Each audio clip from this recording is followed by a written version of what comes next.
Social media এবং ভারত সরকারের পিআইবির পক্ষ থেকে জানানো হয়েছে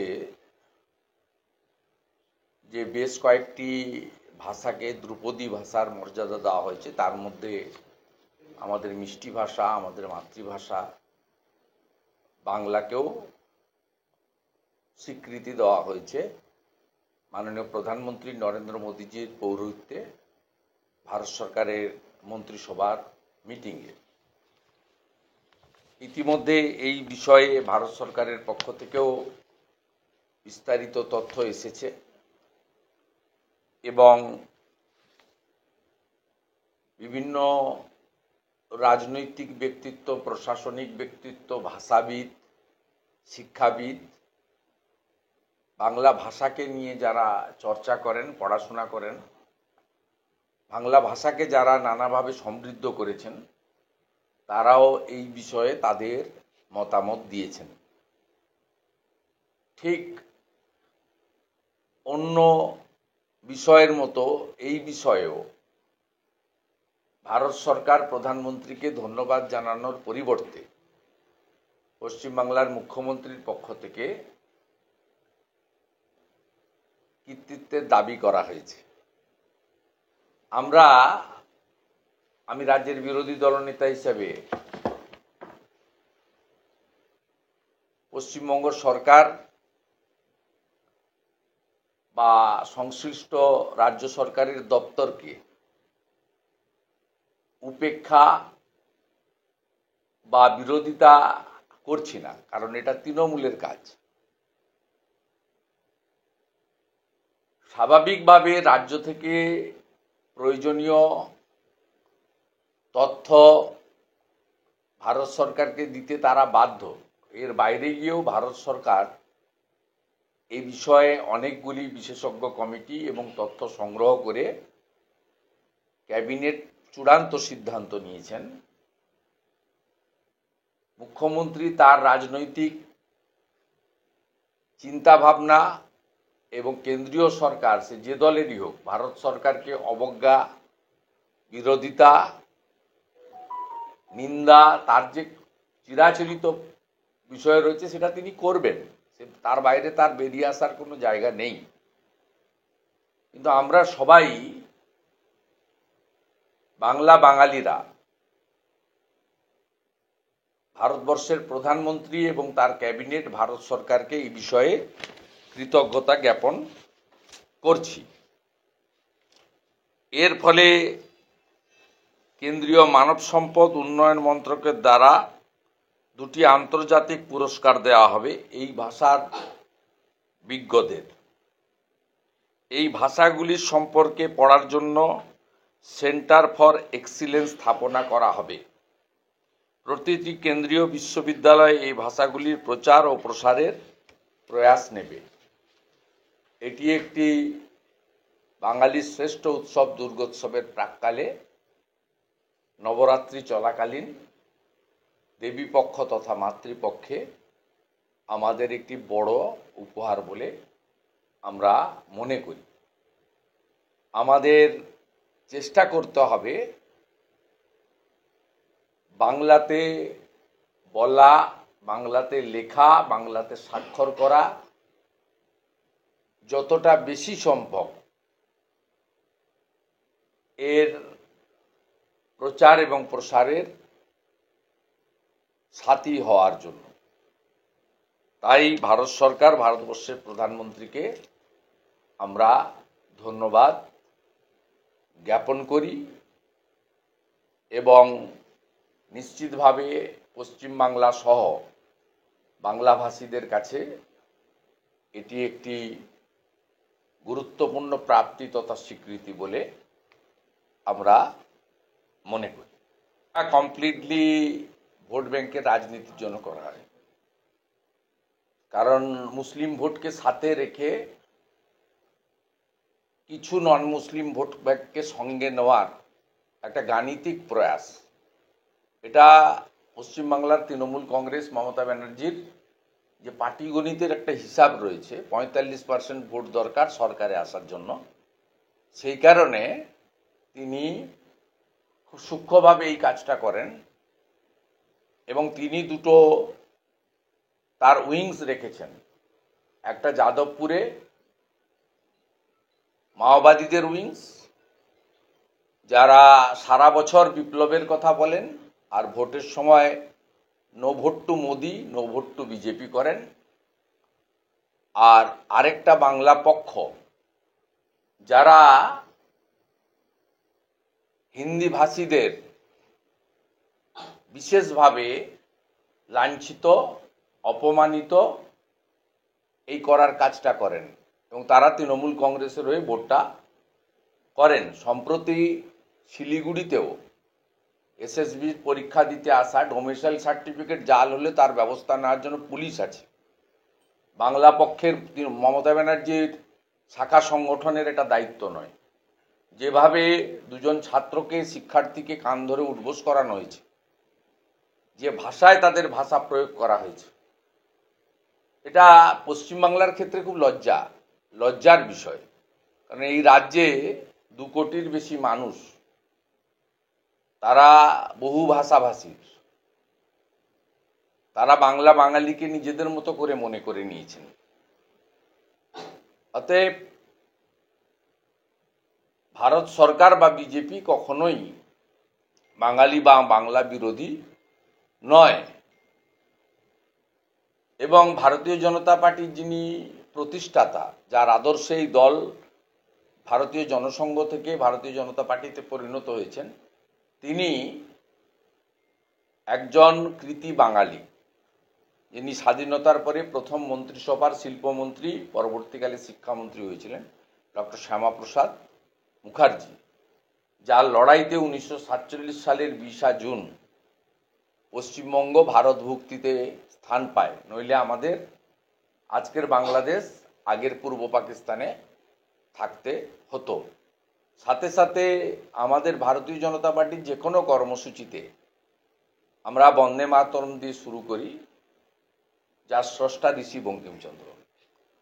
আর আমরা ভারত মাতার সাথে সাথে পুষ্পার্ঘ দিই ডক্টর শ্যামাপ্রসাদ মুখার্জির ছবিতে। নইলে আমাদের কোনো কর্মসূচি শুরু হয় না। এবং আমরা শেষ করি জাতীয় সঙ্গীত দিয়ে, যার স্রষ্টা বিশ্বকবি রবীন্দ্রনাথ ঠাকুর।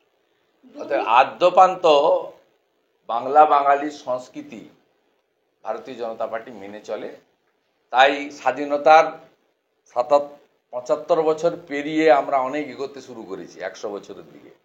সেই সময়কালে এই স্বীকৃতি কেউ দেননি, যেটা নরেন্দ্র মোদীজি দিলেন। ঠিক একইভাবে নেতাজি সুভাষচন্দ্র বসুর কর্তব্য পথে দিল্লিতে মূর্তি প্রতিষ্ঠার মধ্য দিয়ে তিনি বাংলা বাঙালির শ্রেষ্ঠ সন্তানকে যথাযথ স্বীকৃতি দিয়েছেন। আপনাকে বলি, কেন্দ্রীয় বিদ্যালয় যেগুলি আছে সেখানে বাংলা ভাষা বাধ্যতামূলক ফার্স্ট ল্যাঙ্গুয়েজ হিসেবে। অতএব সিবিএসসি সহ অন্যান্য যে সমস্ত বিদ্যালয় রয়েছে সেখানে বাংলা পঠন পাঠনের কোনো সমস্যা নেই। এবং এটার ফলে বা জাতীয় শিক্ষানীতিতে শুধু বাংলা নয়, সর্বত্রই মাতৃভাষা এবং আঞ্চলিক ভাষাকে গুরুত্ব দেওয়া হয়েছে। সেই কারণে ইউপিএসসি থেকে রেলওয়ে রিক্রুটমেন্ট বোর্ড সব জায়গায় আঞ্চলিক বা মাতৃভাষাতে স্বীকৃত ভাষা যেগুলো 8ম তফসিলে আছে সেখানে প্রশ্ন আসছে, খাতা লেখাও যাচ্ছে, পরীক্ষাও দেওয়া যাচ্ছে। এটা ভারত সরকার করেছেন। আর পশ্চিমবঙ্গের সত্যিকারের যে বুনিয়াদী শিক্ষা এবং সরকারি শিক্ষা, এর যে বেহাল দশা, এটা সকলে জানে। পশ্চিমবঙ্গে সরকারি স্কুলে বাধ্য না হলে কেউ বাচ্চা পাঠাচ্ছে না। তার কারণ হচ্ছে ভুয়া শিক্ষক, শিক্ষার মানের তলানিতে ঠেকে যাওয়া, বিদ্যালয়গুলোকে সঠিক পরিকাঠামোর অভাব, আধুনিক শিক্ষার থেকে বঞ্চিত করা। সিপিএম যেমন কম্পিউটার শিখতে দেয়নি, মাতৃভাষায় মাতৃদুগ্ধ বলে 15 বছর বিদেশি ভাষাও শিখতে দেয়নি। মাতৃভাষার সাথে সাথে আন্তর্জাতিক ভাষা, রাষ্ট্রভাষা, বিজ্ঞান, গণিত সব বিষয়ই শিক্ষাই হচ্ছে পরিপূর্ণ শিক্ষার প্রকাশ। সেক্ষেত্রে বর্তমান সরকারের সময়কালে প্রাক্তন শিক্ষামন্ত্রী সহ পুরো শিক্ষা দপ্তর জেলে, স্কুল সার্ভিস কমিশনের চেয়ারম্যান জেলে, প্রাইমারি শিক্ষা সংসদের চেয়ারম্যান জেলে ছিলেন, অনেকদিন খেটে সম্প্রতি বেরিয়েছেন। বড় বড় আধিকারিকরা, এসপি সিনহা সহ, তারা জেলে। 26,000 শিক্ষক শিক্ষাকর্মী, তারা সবাই যে ভুয়া আমরা বলছি না, 5-6 হাজার তো ভুয়া সবাই স্বীকার করেছে। তারা সাদা খাতা দিয়ে চাকরি পেয়েছে, ওএমআর টেম্পার করেছে, তো সবাই জানে। তাই এই যে শিক্ষা ব্যবস্থার উপর আস্থাটা উঠে গেছে, এবং অত্যন্ত পরিতাপের বিষয় 2023-24 পশ্চিমবঙ্গে 8,200 সরকার অনুমোদিত বিদ্যালয় বন্ধ হয়েছে। এবং আমরা যারা গ্রামে ঘুরি বা পাবলিক রিপ্রেজেন্টেটিভ, আমাদের কাছে আগে দেখতাম, আমি তো অনেক দিনের পাবলিক রিপ্রেজেন্টেটিভ, আগে দেখতাম আমাদের গ্রামে প্রাইমারি স্কুল নেই, অনেক দূরে যেতে হয়। আমাদের অঞ্চলে একটা মাত্র হাই স্কুল। এখন কেউ বলে না, কারণ শিক্ষার যে বিষয়গুলো সেগুলো পশ্চিমবঙ্গে উঠে গেছে, সর্বত্র দুর্নীতিগ্রস্ত হয়েছে। বিদ্যালয়গুলিতে ডক্টর বিধানচন্দ্র রায় চালু করা নির্বাচিত পরিচালক মণ্ডলী তুলে দিয়ে অশিক্ষিত, 4 পাস করেনি এমন লোকজনকে আপনার স্কুলে প্রেসিডেন্ট করে দেওয়া হয়েছে। তারা ঘরে পড়ার পোশাক পরে সকালবেলা চলে আসে, স্কুলগুলোতে এসে পা তুলে বসে প্রধান শিক্ষককে ডিকটেট করেন। এবং সমগ্র শিক্ষা মিশনের মধ্য দিয়ে যতগুলো কেন্দ্রীয় সরকার অর্থ বরাদ্দ করেছে, পোশাক থেকে, স্কুল ব্যাগ থেকে, মানে সমস্ত রকমের, মানে সে ব্ল্যাকবোর্ড থেকে শুরু করে শিক্ষার বিভিন্ন জিনিস, ল্যাবরেটরি, আধুনিক ল্যাবরেটরি, উপযুক্ত লাইব্রেরি, কম্পিউটার বেসড লাইব্রেরি। এখানে পশ্চিমবঙ্গে গাঁগঞ্জে, গ্রামীণ এলাকা বলুন, ছোট মিউনিসিপ্যালিটি এলাকা বলুন, কোথাও এই শিক্ষার ব্যবস্থা নেই। তাই পশ্চিমবঙ্গে বাংলা মাধ্যমই বলুন, যাই বলুন, এই শিক্ষা ব্যবস্থার উপর আস্থা লোকের উঠে যাচ্ছে। আমরা যদি আধুনিক বিদ্যালয়, মডেল বিদ্যালয় দিতে পারতাম অন্য রাজ্যগুলোর মতো, তাহলে এখানে কেউ অন্য জায়গায় যেত না। প্রতিযোগিতায় বেসরকারি শিক্ষা প্রতিষ্ঠানের সঙ্গে বা রামকৃষ্ণ মিশন সহ যে সমস্ত আমাদের প্রতিষ্ঠিত এনজিওর শিক্ষা ব্যবস্থা, সেখান থেকে লোক সরে যাচ্ছে। রামকৃষ্ণ মিশনের বিদ্যালয়গুলো তো আপনার ভর্তিটাও পরীক্ষার মাধ্যমে বাছাই করে তারা নিচ্ছে, তাদের উপর তো কেউ আঙুল তুলে না। তাদের শিক্ষকদের, শিক্ষাকর্মীদের গুণগত মান নিয়ে তো কেউ আপত্তি তোলে না। তারা তো রাজ্যের শিক্ষা ব্যবস্থার অঙ্গ হিসেবে কাজ করছেন। যদিও তাদের ইউনিভার্সিটি অটোনমাস পেয়েছে, এটা খুব ভালো জিনিস। তারা তো, তাদের ওখানে তো কেন্দ্রীয় অনুমোদনের প্রশ্ন নেই। তাদের যে শিক্ষা ব্যবস্থা, সেটা তো বুনিয়াদী শিক্ষা ব্যবস্থা, সেখানে তো একেবারে মানুষ পরিপূর্ণ হচ্ছে। সেখানে এত লোকের আগ্রহ কেন? রামকৃষ্ণ মঠ মিশন বা অন্যান্য যে সমস্ত প্রতিষ্ঠানের বিদ্যালয়গুলি রয়েছে, ভারত সেবাশ্রম সংঘেরও রয়েছে, সেখানে আগ্রহ লোকজনের বেশি। এনজিওগুলোতে সেখানে আধুনিক শিক্ষার সুযোগ পাচ্ছে, সেখানে লাইব্রেরির আধুনিকতা লোক ছোঁয়া পাচ্ছে, সেখানে উন্নত মানের ল্যাবরেটরির সুযোগ পাচ্ছে। এর দায় ব্যর্থতা এই রাজ্যের সরকারের। যা যা ঘটেছে গত 3-4 বছরে, বিশেষ করে শিক্ষাক্ষেত্রে, এবং পুরো পার্থ চ্যাটার্জির নেতৃত্বে, চোর পার্থর নেতৃত্বে জেলের ভিতরে, এ লজ্জার জায়গা। আপনি এই যে সমস্ত আরজিকরের ঘটনায় ধরা পড়ছে, এসব ডাক্তার, মেডিকেল কলেজগুলোকে এরা কন্ট্রোল করে, থ্রেট কালচার সর্বত্র। আপনি ভাবতে পারেন, অনিল ভুঁইমারি বলে একজন রায়গঞ্জের ইউনিভার্সিটি ভাইস চ্যান্সেলর ছিল, সে পার্থকে ডক্টরেট পাইয়ে দিয়েছে। পুরো ভুয়ো, অন্য লোক খাতা লিখেছে, পার্থ গিয়ে সই করেছে। এখানে পাবেন কি করে পশ্চিমবঙ্গে? তাই এ একটা বড় প্রাপ্তি, ধ্রুপদীর স্বীকৃতি। এবং এক্ষেত্রে রামকৃষ্ণ মঠ মিশন বলুন, অথবা সিবিএসসি অনুমোদিত কেন্দ্রীয় বিদ্যালয়গুলো বলুন, অথবা কেন্দ্রীয় সরকারের যে কেন্দ্রীয় বিদ্যালয়গুলি রয়েছে ভারত সরকারের, হিউম্যান রিসোর্স ডেভেলপমেন্ট মিনিস্ট্রিতে, HRD মিনিস্ট্রি, যার মন্ত্রী মাননীয় ধর্মেন্দ্র প্রধানজি, সেই দপ্তরে বলুন, সেক্ষেত্রে কিন্তু আমাদের অভিভাবকদের আস্থা অটুট এবং ছাত্রছাত্রীদের আগ্রহ সেখানে সীমাহীন। সকালবেলা আপনার জগদ্দলে সিসিটিভি ফুটেজটা দেখুন।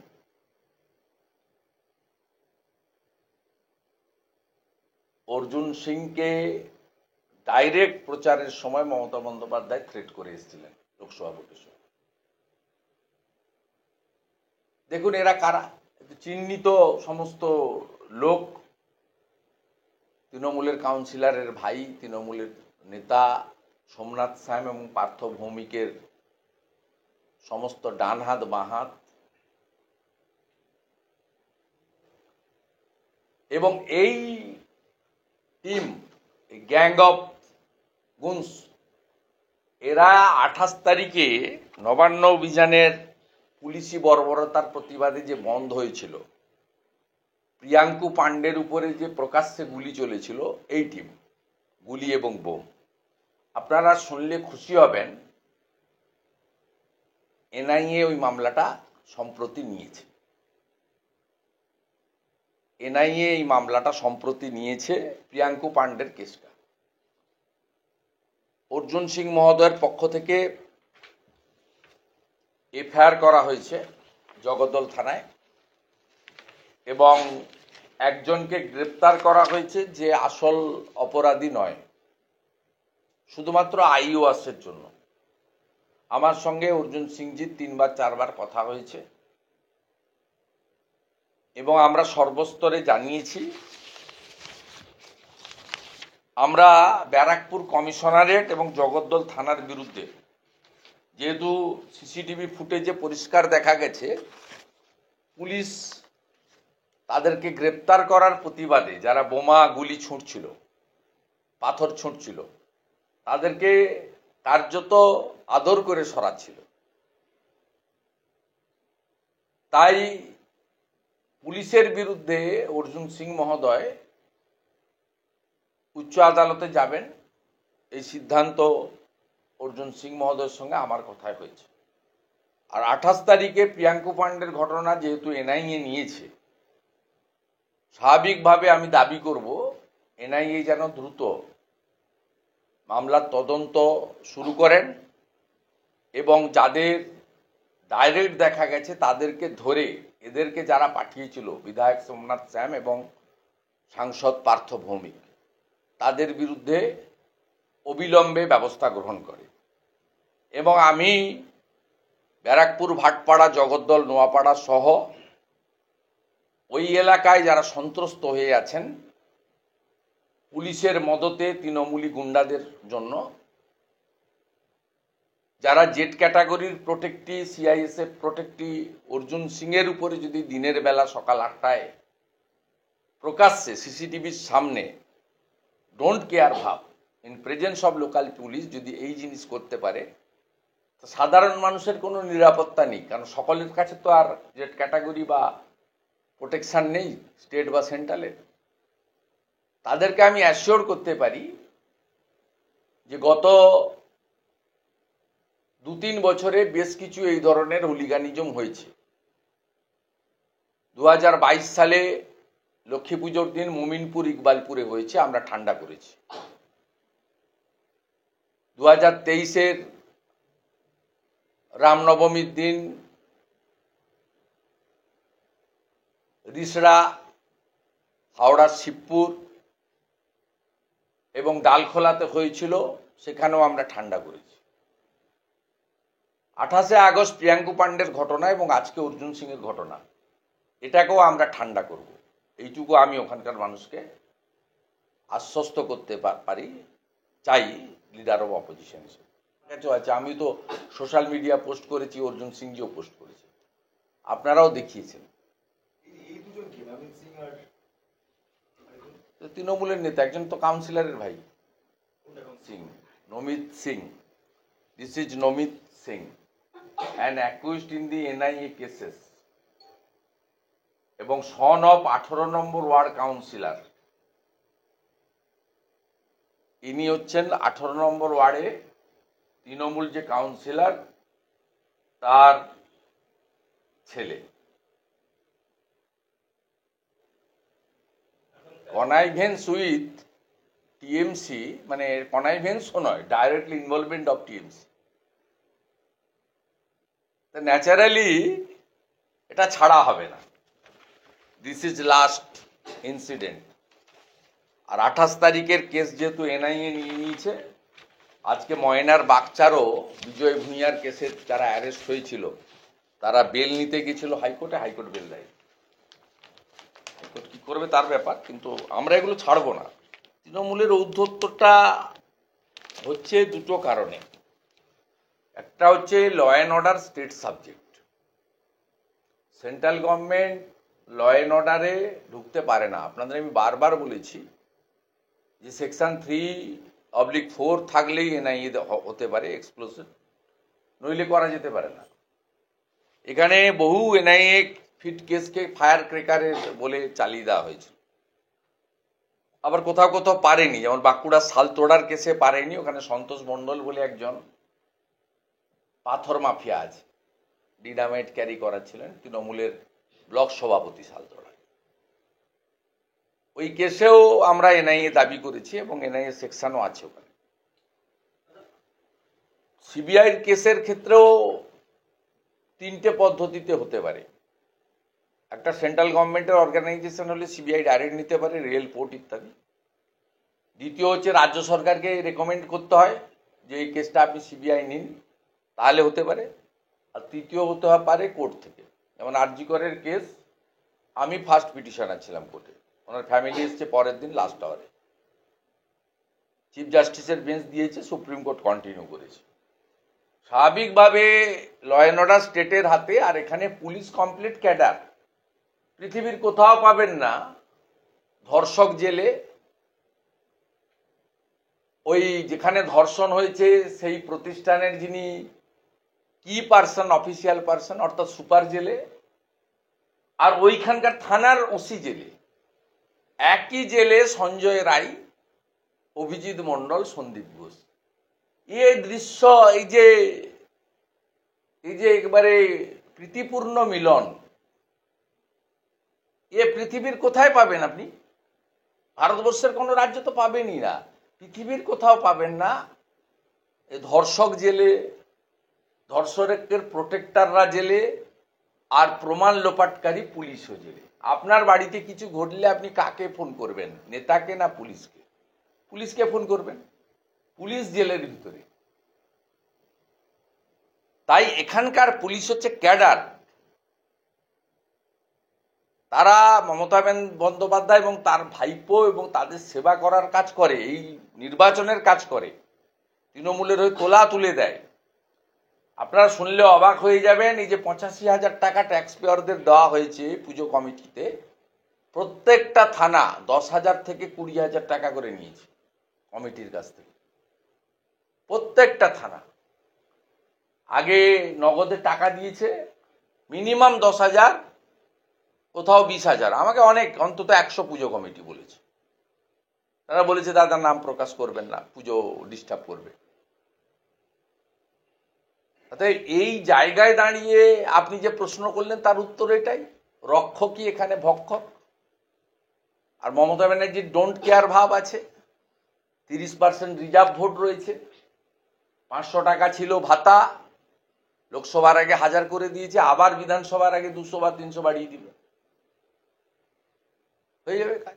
গতকাল বলেছি, আড়িয়াদহের যে গ্রেপ্তার হয়ে একটা আছে না, এ সেম মডেল। বড় তৃণমূল ছাত্র পরিষদের নেতা। এরা হচ্ছে লাল চুল, কানে দুল, এদের হাতে একটা করে মাকড়ি আছে সোনার, কানে দুল আছে সোনার, 2টো করে আইফোন আছে, 1.5 লাখ 2 লাখ করে দাম, পায়ে লোটোর জুতো, জেল লাগানো চুল। বড় বড় নেতা এরা, বিরাট নেতা। আগে ভাঙা সাইকেল ওদের পরিবারে ছিল না, বড় বড় এসি গাড়ি, দেখার মতো সব বাড়ি। এই মডেল সর্বত্র আছে। এই যে অনলাইনের নামে ভর্তি কলেজগুলোই হয়েছে ফেক, রাত্রি 9টার সময় অনলাইন করে সঙ্গে সঙ্গে তুলে দিয়েছে, যে ফোন করে করে ডেকে টাকা নিয়েছে। এখানেও সব কলেজে তুলেছে। সে হাইকোর্টে জনস্বার্থ মামলা হতেই পারে, গ্রহণ করবেন কিনা প্রধান বিচারপতির বেঞ্চ ঠিক করবে, এবং প্রধান বিচারপতির বেঞ্চ কি করবেন তারা ঠিক করবেন। আমার কোনো এ বিষয়ে মন্তব্য নেই। আর জুনিয়র ডাক্তাররা অত্যন্ত প্রাজ্ঞ, বিজ্ঞ, অভিজ্ঞতা সম্পন্ন, তারা কি করবেন তাদের নিজেদের ঠিক করতে দেন। আমি তাদের ব্যাপারে সাধারণত কমেন্ট করি না। আমি কল্যাণ ব্যানার্জি নই। করি যে জুনিয়র ডাক্তাররা লড়াই করছেন এরা মেধাযুক্ত এবং তারা তাদের নিজেদের বিষয়ে সিদ্ধান্ত নেওয়ার পক্ষে যথেষ্ট। তাদের নেতৃত্বের মধ্যে কয়েকজনের একটু বামপ্রীতি আছে, এটা কথাবার্তায় বোঝা যায়, থাকতে পারে, কিন্তু কারা রাজনৈতিক আন্দোলন করছেন না। ভোট রাজনীতির বিষয়ে তারা এখনো পর্যন্ত কোনো মনোভাব প্রকাশ করেননি। তারা বিচারের লড়াই করছেন, চেয়ারের লড়াই নয়। অর্থাৎ তাদের প্রতি আমার পার্সোনালি এবং as a whole BJP party, আমি যেহেতু পার্টির কোর কমিটির মেম্বার, আমাদের মোরাল সাপোর্ট সবসময় রয়েছে। আমি পুজোর পরে আইপ্যাকের কীর্তি আপনাদের বলে দেবো। আইপ্যাকের যে প্রতীক জৈন ছোড়া আছে, এখন তো প্রশান্ত কিশোরজি নেই, উনি বিহারের নতুন দল খুলেছেন 2 তারিখে, ওখানে লড়াই করছেন। উনি নেই, অনেস্টলি বলছি উনি নেই। আমার কাছে তো ইনফরমেশন থাকে প্রতীক জৈন সবটা করে। প্রতীক জৈন কিভাবে রাজ্য সরকারের দপ্তরগুলোতে ইন্টারফেয়ার করছে, চালাচ্ছে, অবৈধ কাজ চালাচ্ছে, টাকা তুলছে এবং সেই টাকা তা আইপ্যাকের মাধ্যমে মানুষকে বিভ্রান্ত করার জন্য খরচ করছে। এবং বিশেষ করে পাবলিক হেলথ ইঞ্জিনিয়ারিং ও পিডব্লিউডি দপ্তর, কিছুটা ইলেকট্রিক দপ্তর, বিশেষ করে পিএইচই এবং পিডব্লিউডি, আমি আপনাদেরকে পুজোর মরশুমটা যেতে দেন, আমি বলে দেব। 2021 সালে একটা এজেন্সির কাছ থেকে 16 কোটি টাকা সরাসরি অ্যাকাউন্টে আইপ্যাক নিয়েছে, যারা পশ্চিমবঙ্গে পিএইচির কাজ করে, তারও চেক নম্বর সহ ব্যাংকের শাখার নাম বলে দেব। আমার কাছে সব তথ্য আছে। না, কনস্পিরেসি না, ভাইপো হয়তো নিজের লোককে বসাতে চাইছে। ভাইপো হয়তো নিজের লোককে বসাতে চাইছে, ভাইপো পিসি একই আছেন। এগুলো তুতু ম্যায় হচ্ছে, এগুলো নিয়ে বেশি চিন্তা ভাবনা করার কোনো কারণ নেই। মমতা বন্দ্যোপাধ্যায় ফিরহাদ হাকিমকে ব্যবহারও করবেন এবং তাকে তুলতেও হবে। আমি তো বলছি, কালি যে টাকা তুলেছে সেই টাকার বড় অংশ আপনার তপসিয়াতে যে তৃণমূলের নতুন ভবন হচ্ছে সেখানে ঠিকাদারকে দেওয়া হয়েছে, এবং সেটা হয়তো একটা অংশ কালি নিজে রেখে দিয়েছে, যেটা তৃণমূল জানে না বা ভাইপো জানে না, সেই জন্য কালির বিরুদ্ধে অ্যাকশন নিয়েছে। কিন্তু ভাইপোর বাড়ি থেকে, অফিস থেকে, ক্যামাক স্ট্রিট থেকে লিখিত অভিযোগ যাওয়ার পরেও এফআইআর টিট হয়নি। এটা তো বিএনএস এর ভায়োলেশন। ভাইপোর অফিস যদি সত্যিকারে মনে করে যে ভাইপোর নাম জড়িয়ে টাকা তুলছে, যেহেতু তার পিসি কলকাতা পুলিশের মন্ত্রী, তিনি তার থানা এফআইআর করলো না, ভাইপোর ক্যামাক স্ট্রিট অফিসকেও তো যিনি এফআইআর করেছিলেন হাইকোর্টে যাওয়া উচিত। ভারতীয় ন্যায় সংহিতাতে 0 এফআইআর টানতে বাধ্য আপনি এমনকি মেলেও পাঠাতে পারেন। সিনিয়র সিটিজেনরা, মহিলারা, তাদের এখন থানায় যাওয়ারও দরকার নেই, কেউ থানায় যাবেন না, মেলে পাঠালেও এফআইআর করতে বাধ্য বিএনএস এর অন্তর্গত। না করলে তার জন্য উচ্চ আদালত আছে, পুলিশ ইনঅ্যাকশন যে বেঞ্চ আছে সেখানে আপনি যেতে পারেন। সংশ্লিষ্ট আইও বা পুলিশ থানার যে চার্জে আছেন তার বিরুদ্ধে কঠোরতম ব্যবস্থা হবে, তার প্রভিশন রয়েছে বিএনএস এ। অতএব এগুলো সবই ক্যামোফ্লেজ তৈরি করা। যারা পিসির উপর ক্ষুব্ধ তারা ভাইপোর কাছে যাবে, যারা ভাইপোর উপর ক্ষুব্ধ হবে তারা পিসির কাছে থাকবে, আর পিসি ভাইপো দুজন একসঙ্গে ভোটের সময় মাঠে নামবেন, চুরির লাইসেন্সটা রিনিউয়াল করবেন, সঙ্গে থাকবে মুসলিম ভোট ব্যাংক আর ভাতার রাজনীতি।